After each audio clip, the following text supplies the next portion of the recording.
오늘 사실 오후에 여야정 국정협의체 하기로 했었는데 민주당 지도부에서 참석을 보류했거든요. 그래서 개최할 수 없게 됐어요. 이 자리에는 최상목 대행도 나오기로 했는데 이 마은혁 후보 임명 문제하고 관련이 있는 상황입니까? 그렇습니다. 그러니까 어제 헌법재판소 결정으로 최상목 대행은 마은혁 재판관을 임명해야 될 헌법적 의무가 부과됐습니다. 헌법 66조 2항에 의하면 이런 권한쟁의 심판에서 부작위 뭔가를 하지 않는 이 결정에 대해서는 그 결정 취지에 따른 처분을 즉시 해야 됩니다. 그런데 임명을 안 하고 있고 거기에 이 정무적 판단이 필요하다는 메시지를 냈다고 하면 헌법재판소의 결정 취지에 지금 반하는 행위를 하고 있기 때문에 헌법에 반하는 헌법재판소 결정에 반하는 행위를 하고 있는 최상목 대행을 대통령 권한 대행으로서 존중하면서 국정협의를 하기가 어려운 거죠. 이런 식으로 국정협의체의 구성원으로서 실제 국가 전체를 위해선 해야 되지만 최상목 대행이 특정 정파의 입장에서 지금 대통령 권한 대행으로서의 직무를 수행하고 있다고 하면 그걸 같이 하기 어렵다. 이 부분에 대해서는 강력한 경고가 필요했던 거고 즉시 임명을 촉구하는 것 하나 그리고 헌법에 따른 대통령의 직무 대행으로서의 역할을 하라는 강력한 경고. 이 두 가지 필요성에 의해서 아침에도 즉시 임명을 주문했고 그럼에도 불구하고 어떠한 조치를 취하지 않는 최상목 대행의 명확하게 입장을 전달하기 위해서 국정협의체에 일단은 불참하는 입장을 정리한 것입니다. 자, 민주당 지도부가 참석을 보류해서 일정이 취소됐기 때문에 일단 조 변호사님께 먼저 여쭤봤는데 일단 그 오전까지라고 시한을 오전에 이제 얘기하지 않았습니까? 왜 그랬던 건지 지금 이제 알 수가 있게 됐는데요. 어떻게 보십니까?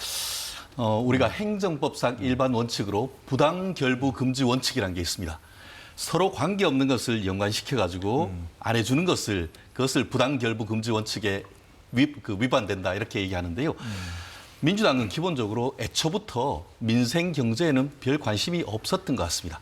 민생 경제와 마은혁 후보의 임명이 무슨 상관이 있죠? 아무런 결연 관계가 없는 것을 이유로 해가지고 국정협의체에 가지 않는 것은 그것이 바로 국정과 민생과 어떻게 보면 경제에는 아무런 관심이 없이 어떻게든 정쟁을 끌어오려고 한다는 의도를 보였다라고 평가할 수밖에 없는 것 같은데요.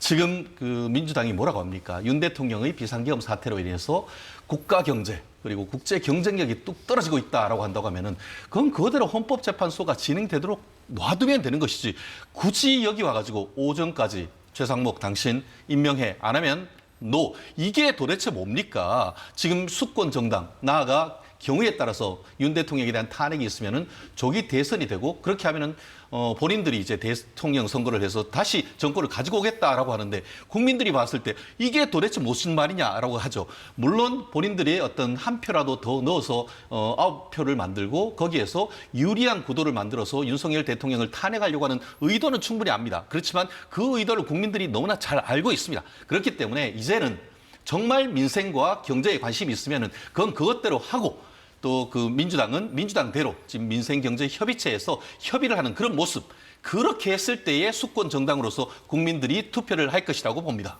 네, 지금 헌법재판소가 8인 체제인데 만약에 이제 마은혁 후보가 임명되게 되면은 이제 9인 체제가 되는 것이잖아요. 그래서 그 9인 체제를 만들어서 그럼 민주당이 유리한 구도를 만들려고 하는 거 아니냐 이렇게 지적하셨는데 어떻게 반론하시겠습니까? 헌법재판소가 어떤 결정을 할지를 지금 단정적으로 말씀드리기는 어렵지만 민주당의 기본 입장은 지금까지 진행된 탄핵 심판 결과를 보면 마은혁 재판관이 임명되지 않으면 8대 0, 임명되면 9대 0입니다.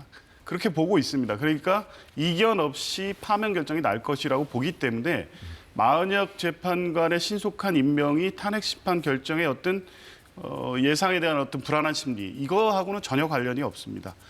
헌법상 헌법재판관, 국회가 선출한 헌법재판관을 임명하라는 헌법재판소의 결정이 있었고 이것은 갑작스럽게 지금 결정됐으니까 오늘 당장 임명하라는 게 아니라 이미 헌법재판소 권한쟁의 심판 이전에 최상목 대행에 대해서 헌법 111조 2항의 취지상 국회 선출권은 그 자체로 인정이 되는 거고 대통령의 임명권은 형식적 임명권이니까 신속히 임명하라는 요구를 계속 해왔음에도 불구하고 결국 임명을 안 했기 때문에 권한쟁의 심판까지 간 것 아니겠습니까?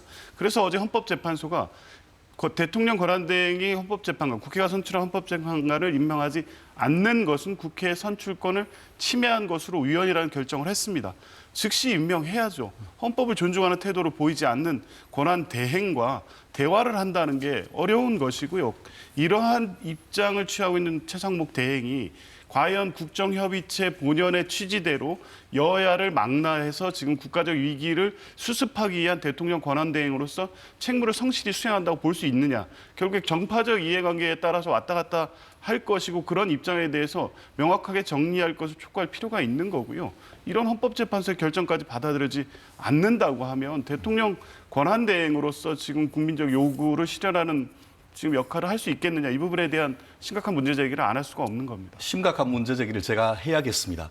아시다시피 이번 헌법재판소의 어떤 그 권한이 침해됐다라는 확인한 것은 뭘 임명하라는 것이 아니고 이와 같이 임명하고 있지 아니한 것이 위법이다라는 것을 확인하는 소송입니다. 이른바 부작위 위법 확인 소송입니다.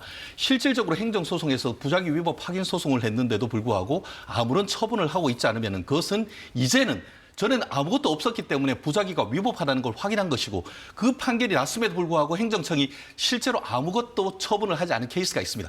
그것은 실질적으로 거부 처분이라 봐서 부작위 위법 확인 소송이 인용이 됐음에도 불구하고 거부를 사용했다고 하면 이제는 어떻게 해야 되느냐. 거부 처분 취소 소송을 통해서 다퉈야 되는 것이죠.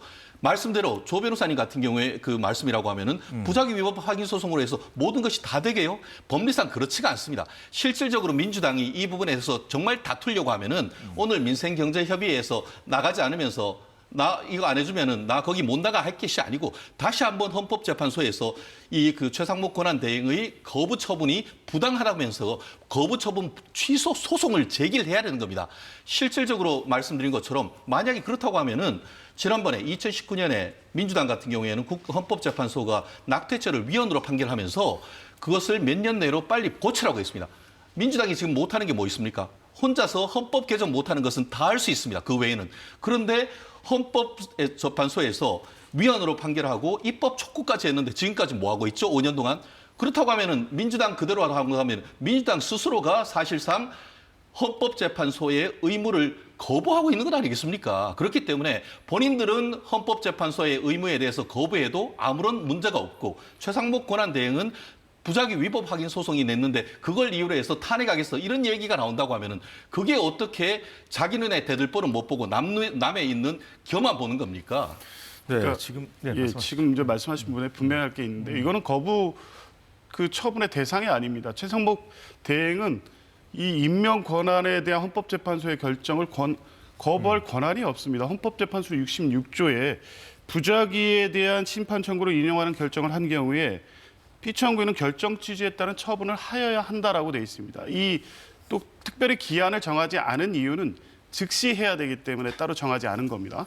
이 당연한 의무를 가지고 마치 다시 헌법재판소의 결정이 있음에도 불구하고 최상목 대행은 임명하지 않을 재량권이 있는 것처럼 이게 주장을 하시는데 이거는 거부 처분의 취소 소송 대상이 아닐 뿐더러 이 법률상 명백히 의무사항 규정이 있고 더 앞서서는 헌법 111조 2항의 취지에 대한 헌법재판소의 해석이 이번 결정을 통해서 분명했고 더군다나 그 결정은 8인 전원 일치의 결정이라는 측면에서 보면 거부하지 않는 것은 헌법과 법률에 위반된 것이고 그럴 경우에 거부 처분이 아니라 직무유기죄에 대한 처벌을 면할 수가 없다는 겁니다. 한 번만 더 반박할게요.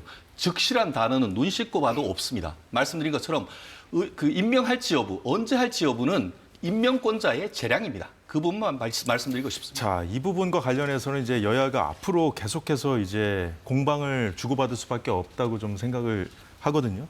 자, 이 문제는요. 이제 막 평의, 그러니까 헌법재판관들끼리 이제 모이는 평의가 시작된 단계인데 벌써부터 이 마은혁 임명, 이른바 마은혁 임명 이 이슈가 이제 막판 변수가 될 것 같다고 지금 언론들이 좀 보도를 하고 있거든요. 그런데 지금 아까 전에 이제 조 부위원장께서는 탄핵 인용으로 압도적으로 한쪽으로 이제 결론이 날 거기 때문에 마은혁 후보를 꼭 그렇게 그 탄핵에 유리한 구도를 하려고 지금 민주당이 하는 건 아니라고 그랬거든요. 그 부분 좀 반박을 좀 들어봐야 될 것 같아요. 전혀 저는 생각이 다른데요. 민주당이 좀 불안한 것 같습니다. 한마디로 현 체제 속에서 세 분의 어떻게 보면은 그 이른바 보수적인 생각을 가진 분들이 사실상 기각하거나 각하를 할 경우에는 5명으로는 사실상 기각될 수밖에 없는 법정 의견은 이 사건 심판 청구를 기각한다 내지 각하한다로 나갈 수밖에 없다 보니까 어떻게든 기존의 어떤 그 여러 가지 본인들이 추천을 했고 그동안 어떤 살아왔던 궤적을 봤을 때에 나아가 지난번 인사청문회 할 때에 이 그 비상계엄 사태에 대한 인식 등을 조망했을 때 윤 대통령에 대한 탄핵이 인용될 것으로 강력하게 추정되는 마은혁 의원을 어떻게든 집어넣으려고 한다는 것은 현행 헌법재판소 구도에서는 박근혜 전 대통령 때와는 사뭇 다를 수 있다라는 불안감의 발로가 아닌가. 그렇지 않고서야 변론 종결된 이후에 본인들이 이제 임명했던 헌법재판관을 어떻게든 밀어넣으려고 한다는 것은 있을 수가 없는 것이죠. 이런 것과 마찬가지 아니겠습니까? 본인들이 기소를 해놓고 나중에 이게 재판관을 하는데 이거 좀 불안해. 야, 그러면 재판관 가지고 와. 내가 한 분 더 넣을게. 이렇게 한다고 하면 그 결과에 대해서 누가 받아들이겠습니까? 그렇기 때문에 좀 전에 조 변호사님이 말씀하신 것처럼 민주당은 8명 있으면 8대 0, 9명 있으면 9대 0이라고 하면은 굳이 그것에 대해서 논란을 만들 일을 할 이유가 없는 겁니다. 우리가 그렇지 않습니까? 이 과전에 불합리하고 이하에 부정관하라. 어떻게 보면 오얏나무 밑에서 관 고쳐매지 말고 우리 오이밭에서 신발끈 고쳐매지 말라고 하지 않습니까? 굳이 그런 얘기를 확신해서 8대 0이라고 하면 무지 할 이유가 없는 것이죠. 조금 기다린다 하더라도 아무런 문제가 없습니다. 굳이 문제 하면은 그 결과가 어쨌든 거꾸로 예를 들어서 기각이 됐다고 했으면 그러면은 아이고 이거 안 들어가서 거부해서 어떻게 보면 윤 대통령 탄핵 안 했네 하면서 또 최상목 권한대행 그걸 이유로 탄핵하겠습니까? 그러지 말란 거예요. 자, 조 부위원장 추가 반론 좀 듣겠습니다. 죄송합니다. 헌법재판소법에는 심리에 관여하지 않은 재판관은 종국 결정에 참가할 수 없습니다. 그러니까 지금 상태로는 변론 갱신 절차를 통해서 마은혁 재판관이 임명되더라도 변론 갱신 절차에 참가하고 그래서 심리 절차를 다시 거쳐야 되는 문제가 있고 예. 그 경우에는 대통령 측이 변론 갱신 절차에 대해서 여러 가지 문제제기를 하면서 지연을 할 경우에는 또다시 2명, 아마 4월 8일인가요? 4월 18일이죠. 4월 18일에 대한 기한을 초과할 목적으로 시간을 지연할 가능성도 매우 높다고 봅니다. 헌법재판소는 그런 고려를 다 했을 것으로 보이고요. 그에 따라서 대통령 탄핵 심판에 대한 변론 절차가 종결된 이후에 최상목 대행 관련된 이 권한쟁의 심판의 선고일을 잡은 거죠. 이미 민주당도 그렇고 헌법재판소도 전체 평의를 통해서 그러한 일정을 어느 정도 상정해 놓은 상태입니다. 굳이 민주당이 나서서 한 명에 대한 임명권을 바로 행사해서 구인 체제로 이 선고 결정을 해달라는 취지로 주장하는 게 아니고요. 당연한 그러니까 헌법과 헌법재판소법에 따른 임명 절차를 진행하라는 것 이상도 이하도 현재로서는 아닌 것이고 구인 그러니까 마은혁 재판관을 이 평의에 참가시키고 변론 갱신 절차를 거쳐서 구인의 명의로 심판 선고를 할 것인지의 여부는 헌법재판소가 결정할 문제입니다. 이건 민주당이 하란다고 해서 이 헌법재판소가 받아들일 것도 아니고 대통령이나 국민의힘 측이 지금 상태대로 하거나 아니면 변론 갱신 절차를 통해 원칙적으로 모든 증거 조사를 다시 해야 된다고 주장한다고 해서 그걸 또 수용할 것도 아닙니다. 이미 헌법재판소는 변론 종결을 했고 향후 진행할 평이나 평결에 대한 일정도 어느 정도 확정해 놓은 상태일 것으로 보이고요. 치열한 지금 평의 절차를 거치고 있는 겁니다. 예. 지금 상황에서 마은혁 재판관 임명을 가지고 이거 구인 체제를 통해서 반드시 6대 3을 만들기 위한 어떤 절박성 때문에 그 주장을 한다는 것은 민주당의 지금 이 어떤 뭐 실제 주장의 취지와 법률과 헌법의 취지에 대한 원론적 주장에 대해서 잘못된 비판을 한다 이렇게 말할 수밖에 없습니다. 네.